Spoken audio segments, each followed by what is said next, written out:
నమస్తే మామలు, ఎలా ఉన్నారు? అందరూ బాగున్నారా? ఈరోజు వీక్ ఆఫ్, రూమ్లో బోర్ కొడితే బీచ్కి వెళ్తాం నేను మా ఫ్రెండ్స్. సరే వెళ్తున్నాం కదా అని చెప్పి ఒక వీడియో తీసి పడేస్తున్నాం. అదే మాల్దీవ్స్కి రావాలా వద్దా, ఇక్కడ ఎలా ఉండాలి సిచ్యువేషన్ అని చెప్పి. మా రూమ్ కాడ నుంచి బీచ్ బై వాక్ డిస్టెన్స్లో ఉంటుంది. ఇక్కడ ఎటు చూసినా సముద్రమే, ఫ్రంట్ బ్యాక్ లెఫ్ట్ రైట్ ఎటు చూసినా సముద్రమే. ఈ ఐలాండ్ ఎంత చిన్నదంటే మొత్తం కలిసి ఇక్కడ నివసించే వాళ్ళు 100 నుంచి 150 మెంబర్స్ ఉంటారు అంతే, అంతకుమించి ఎక్కువ ఉండరు.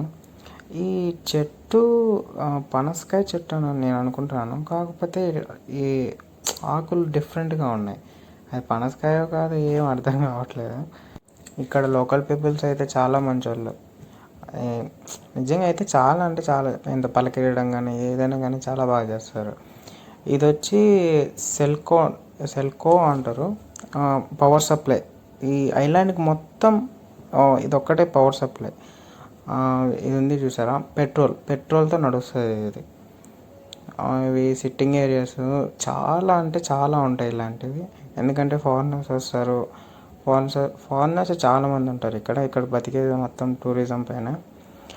నాకు అవి చూస్తూ ఉంటే విలేజ్లో ఇంటికి ఒక అరుగు ఉంటుంది అట్ట, అవే గుర్తొస్తూ ఉంటాయి నాకు.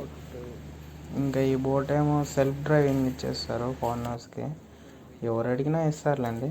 మనం అడిగినా కానీ మనం వెళ్ళి రావచ్చు, అలా రౌండ్ వేసుకొని రావచ్చు. ఇక్కడ లొకేషన్ అయితే చాలా అంటే చాలా బాగుంటుంది, అసలు ఎంత పీస్ఫుల్గా ఉంటుందంటే అంత పీస్ఫుల్గా ఉంటుంది. ఇంకోటి ఏంటంటే ఇక్కడికి రావాలా వద్దా, నేనైతే వచ్చింది వర్క్ పర్మిట్ మీద. నాకైతే ఎటువంటి చిన్న ఇబ్బంది కూడా లేదు. మా బాస్ చాలా మంచోడు.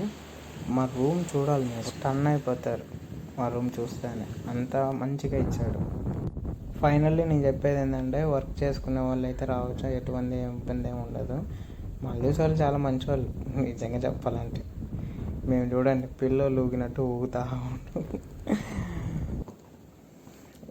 పాకిస్తాన్ అబ్బాయి మా ఫ్రెండ్.